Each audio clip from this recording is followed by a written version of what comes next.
All right, guys, I'm here for another special video edition of Hashing Out with the Law. My guest here is Christina Malyan. I've known Christina for how long have we known each other? Close to 5 years, Close if to not five more. years. Yeah. Yeah. And I'm excited to have her on the show. She is here to talk about PI. And one of the things she's going to tell you guys about, what is it, 5 things that you should do when you get in an accident? Yeah, maybe the top five things that Okay. people should do when they get into an accident. So before we get into that, I've known you for 5 years. You've been practicing for how long? Nearly 9 years. Nearly 9 years, yeah. Um, Glendale is your office. Glendale, downtown Glendale, correct? Downtown Glendale is where your office is at. And she actually helps out with the Missouri Free Legal Clinic. That's where we met. So she does give back to the community, guys.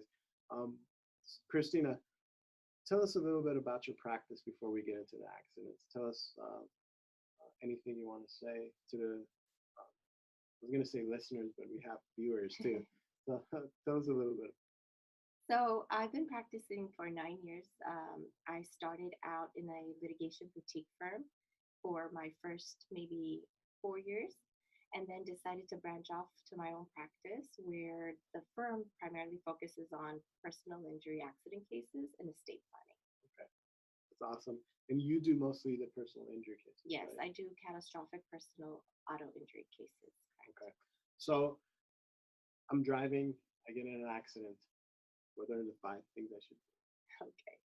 Well, first and foremost, I hope you're okay if you do get into an accident, but uh, I would recommend if it's safe, right at the point of impact, if it's safe for you to, at the position of impact, you stop. If you could get out of the car, assuming you're okay, to take a picture of the scene of the accident as Okay. positioned, as it happened. Now, most of the time it's on a freeway or on a busy street, so safety's first, pull over, exchange information. But I would highly recommend number one, the scene of the accident. Okay. And if you can't do that, definitely take pictures of where the impact occurred. Okay. So that would be number one. Okay. Number one. So I get out, I take pictures, Mhm. I exchange information. Is that part of number one or part of number That's part of number two, Okay. exchanging information. And I can break this up to multi layers, but definitely take pictures of your car, Okay. take pictures of the other car, take pictures of their driver's license, their registration, and their insurance, and their license plate. Okay. Step number 3. Step number three would be is have a conversation, exchange information. And once you do that, if it's something that you just think that it's going to be disputed, look for witnesses and gather witness information. What if the other person is hostile? Like they get, I want to exchange information and they're telling me, I'm not going to give you any information. What are you doing? This is your fault. What do Yeah, I do? that happens a lot, and it's unfortunate. People are in shock. It's normal. It's the process. The law requires us to exchange information. So Right. hopefully stay calm, stay collected. If they become hostile and there are no serious injuries and whatnot, I would, tell them, let's not get the law enforcement involved. Let's not call the police, but you can resort to calling the police and exchanging information at that point. Okay. And then that was 3, right? That was four, actually, That I was think. 4. Okay. Well, what's 5? Five, I would say, is if you're injured, even if you have the slightest headache or back injury or some tension or stress, seek medical treatment immediately because it does have long effects on somebody's body and we don't realize it until 24 to 48 hours later. So take care of yourself. Okay. A lot of people who get into accidents are they think that the police are going to come. Do the police usually come to an accident? See, the very first few questions they ask is anybody injured? And when you say no, police tend to not come because we're using government resources and civil individuals resources, so they don't tend to come if there's no serious injury. Okay. But if you let them know that the other person is not exchanging or you anticipate a hit and run situation where they just want to flee, they will come out. Okay. All right. So the myth that the police are going to come to an accident just because an accident occurred. It's a myth. It's Yeah. it's a myth. Okay.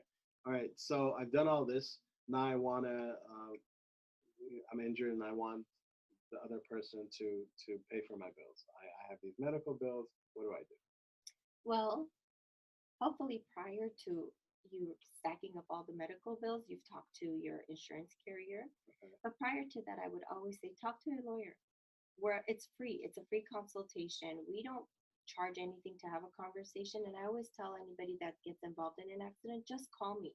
I usually give them my cell phone number. Call me. Like last night, I got a call at 10:30, and I made a claim because they needed guidance. So I always say talk to a lawyer. They will guide you in the right way to say, to properly set up the case. And that doesn't mean you're setting it up to, make wrong information or tell the insurance company one thing or another. But, insurance companies are not out there just to Right. pay your checks. So definitely, I would say talk to a lawyer. If you're injured, seek your medical treatment, and then the lawyer will guide you of how to obtain bodily injury claim So the and settlement. insurance companies aren't there to pay me? Um, Technically, they are. Okay. That's what they should do in good faith. They should honor your policy and all the premiums you've paid and all these years you've been a member with them. However, it's not in their best interest to pay out. Okay. So I got rear-ended. My neck hurts. How rich am I going to be? Well, it depends on your injuries. Everybody's case is different, and if you get rear-ended versus if I get rear-ended or if a toddler gets rear-ended, everybody's body's different. Everybody's injuries are different. So once the doctor evaluates you and then I see the medical reports, I do my best to, maximize the case and see what the best settlement would be. But there is no dollar figure. Long gone are the 80s and 90s where a simple fender bender would get you policy limits and, get you a good payout. Right. Okay. So what are some myths that people that are out there about accidents? Could you tell us some things that aren't true, like I got hit and I'm going to be a millionaire? Yeah. So, well, getting hit is one part of it, right? Um, from my experience, I've had cases where my client was rear-ended on the 405 freeway, just down the street. And he was stopped in traffic coming back home, and this guy rear-ended him. So I made the claim. It's a straightforward case, right? Rear end, great. I'm going to go to the doctor. I'm going to get paid. Well, it became known to us that the other side, the third party, was denying liability. And they were saying, my insured never rear-ended your client. In fact, their insured came up with a brilliant story. He said, I was pulled over on the emergency lane because I had stopped because I don't have gas. And your client came and offered me money to help so I can get gas. And therefore, the insurance company denied the claim. Wow. Obviously, we went after them, but yeah, that's. Did your client take pictures and stuff at the scene? No. Yeah, there was no. See, like on the 405, it's a dangerous zone, right? I wouldn't want him to get out of the car on the 5th lane and take pictures. However, I did have pictures of his car and the other car, but not at the scene at the moment of impact. Again, my client was driving the truck, one of those, 5-door trucks with a big back. Right. So, and the other guy was in a sedan. So the impact was very low. The other car had barely any impact, shown. Doesn't matter, just because cosmetically it doesn't show, underneath layers, there might be some internal frame damage. So, the insurance company still denied. They never inspected my client's car. They never went after their own insurance. They said my client was out of gas, and therefore we have to take his word for it. Wow. Okay. So I bet you a lot of people are thinking, well, why do I need a lawyer? The lawyer is going to take some of my money. Why don't I do it myself and keep all the money myself? What do you say to those kind of people? Listen, it's a fair feeling. It is what it is. I'd probably feel the same way if I wasn't an attorney, but there's reasons why we went to school and why we have this practice and what we know. And anybody could do the claim. It's not brain surgery. However, because of our experience and because of the number of cases we're involved with, we know that, ins and outs and the tricks that these insurance companies play. Not pay. I wish they paid. So it's better to set up with an attorney because the insurance carrier takes you seriously as well. and they decide to evaluate the case differently. And sometimes, whenever you're without an attorney, they evaluate it as well as an attorney would have done it. However, coming to an attorney eases your concerns. I take care of everything. I talk to your doctors. I coordinate with you. I make sure you're, feeling better.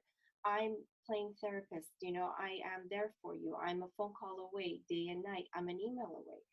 And the response I've gotten from people who have said, "Why do I need you?" is, "Thank you so much, because I usually don't like to give up my control. I used to do everything myself, but it's so much easier to know that you're by my side and helping me." Right. Okay. That's a fair statement. Now, uh, I got my car injured, and then I have medical bills. So those are for people who don't know, those are two different things, right? Yeah. One is called property damage, and one is called Bodily injury. bodily injury. So do the attorneys take a piece of each of those? So I can't speak for all attorneys. I have heard people take on property damage or a flat fee. I'm not sure. I don't want to comment, but I do not. Okay. I try to help the client obtain and give any guidance I can on the property damage end, facilitating conversation, the inspection with the body shop or whomever they choose. um, I try to take care of them on the property damage end. I only take a portion off of the bodily injury claim, and it's a percentage. And if I don't make them anything, I don't recover it. Okay, so you only take a part of the bodily injury. Yes. Okay. Oh, by the way, what if I want to call you or reach out to your office? How do I do that? Well, you go on your cell phone or a landline and you call 818-536-7436. Okay, and then if I want to visit you on the web, www.m as in Mary, B as in boy, M as in Mary, attorneys.com. and we'll be sure to include all the links and information in the description of the episode. So if you guys want to talk to Christina, you know how to get a hold of her.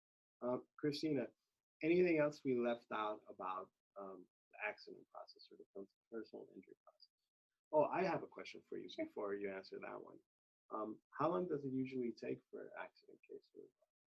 Well, can I get paid tomorrow? I get an accident today. It's going to take a few months, if not a few years. Really? Well, it depends on the nature of the accident and the damages. So if it's a soft tissue, which means broken bones, a couple of months of visit to the chiropractor or medical doctor or physical therapist, whatever choosing you have.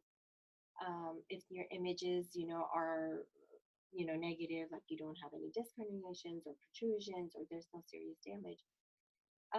Treatments vary from person to person. I've seen it from a month and a half to 3 to 4 months. So definitely take that into consideration. And then once I get the reports, I immediately, as soon as I can, I prepare a demand package. I send it to the insurance company and I give them 30 days to respond. They get back to me, a few short days before the due date, and then we start negotiating. So on average, my cases have taken 6 to 9 months on the low impact cases. I do have one serious case where, it's going to hit litigation and it's pretty serious, multiple surgeries, neck surgery, back surgery, hand surgery. So that's going to take a couple of, more months. It's already been a year. If I file, it's going to take another year. Wow. Okay. So the myth that you get in an accident and you get paid next week is a myth. It's a myth, yeah. A myth. The most important thing is to get treated. I always tell my clients, don't worry about the payout, or don't even worry about being paid, because you're lucky that you're alive and that you're, above ground and you have this opportunity to go get treated.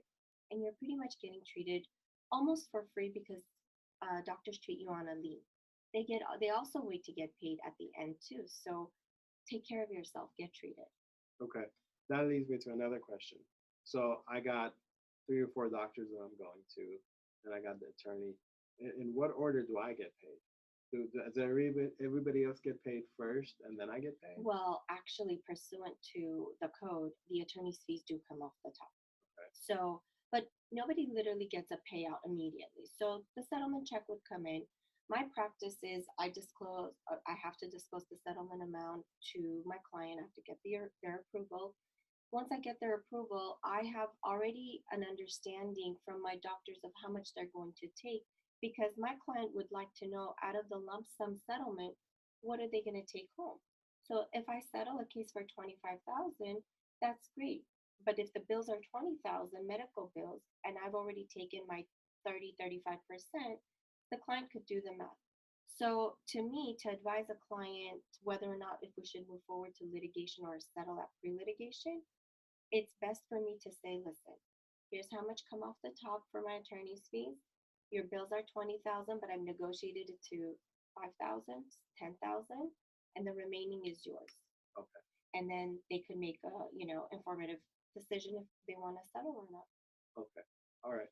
So now I know how it works. If I get into an accident, I know where to go. Anything else I need to? Just drive carefully and beware of other drivers, because even though we're careful drivers, others are, inattentive, and that's why it's an accident. Oh, I do have one more question before we finish this episode. Let's say I'm drunk. Well, legally drunk. I have a 0.08 and above BAC, or maybe even 0.075. So not legally drunk, but almost. I get rear-ended, right? You get rear-ended. I get rear-ended. Okay. Well, the insurance company used the fact that I had alcohol in my blood to deny my claim? So that's a very particular situation. Right. And you would be the best person to answer this, given your area of practice in criminal law. So the way the law is who is at fault? Right. Now, you were drunk legally, but you didn't cause the accident. You're not the proximate cause. Okay. Now, should you be drunk or not is a totally different topic, right? You didn't cause the accident. You're not the actual or proximate cause. So because you got rear-ended, it's their liability. It's their fault. I see. Now, can they use your intoxication, the legal intoxication against it? Should you have swerved, done something else, or maybe you stopped in the middle of the road for no reason? Sure, they can. They can always find ways. And like I said, they're going to find every way to try to deny a claim or not accept the claim. So can they use it? Yeah, but you're not the cause. I see. I've seen the reverse. I've seen it when it's someone on pills or a drunk driver hitting my clients. Okay. Yeah. Well, that actually is a better scenario. That's a great scenario, and you should definitely call the police at that point if you suspect any form of foul play. Okay. Another scenario I have for you. I'm going to throw all these scenarios at you. So I am a passenger in your car. You hit a lamppost. Okay. Okay. And I get injured. Nobody else hit us. You just hit a lamppost. The reason you hit a lamppost, I don't know. I don't care. Right. I'm injured now. Right. What do I do? Do I sue you? Who do I sue? So you technically could come after my insurance. Okay. And if I have the proper coverages in place, you can attempt to retrieve from my carrier. So a lot of things I recommend my clients always have is a medical payment coverage, because even though somebody else is at fault in a rear end situation, and I'm injured, I could still tap into my MedPay claim as well. And that does nothing to your premiums or your insurance company. So you as a passenger, if I'm at fault, you can tap into my policy if I had MedPay, or if I had other proper coverages, you can tap into it, especially because I'm the at fault party. I ran into a lamppost. I see. Okay. Now, California law says that everybody has to have car insurance. I get rear-ended. I'm not at fault. The other person doesn't have insurance. Can I get reimbursed from my own insurance? A day in the life of all my cases, almost, where I see far too often that the at-fault party doesn't have proper coverage or they don't have insurance. Hopefully, you have proper coverage, because there is, so California law requires us to have financial responsibility of the minimum policy limits of $15,000, $30,000. Now, a lot of people don't have something what's called UMUIM, underinsured or uninsured motorists. Okay. If you have that coverage, that is when you can tap into your own policy and get your medical benefits and everything else covered for, including for PD. So if the other insurance carrier if the other driver has no insurance, you have to tap into yours, assuming you have it. And if you don't have it and you only have one way, like the financial responsibility, then you're out of luck. I see. Okay. I think I quizzed you enough about scenarios. Unless there's a scenario that I forgot that you think is important. I mean, one thing to know is no case is ever the same. Right. No rear-end case has ever been the same, and everybody's different, but we can talk for days about all the, experiences or different types of cases. Okay. Well, it was a pleasure. I learned something new, and I hope the viewers and the listeners learn something new as well. Again, what was your website? MBMAttorneys.com. Yeah. And we'll be sure to include that. It was a pleasure having you on. Pleasure's mine. Hopefully we'll have you on again. Thank you so much. Have a good day. Thank you. Bye. Thank you, everybody.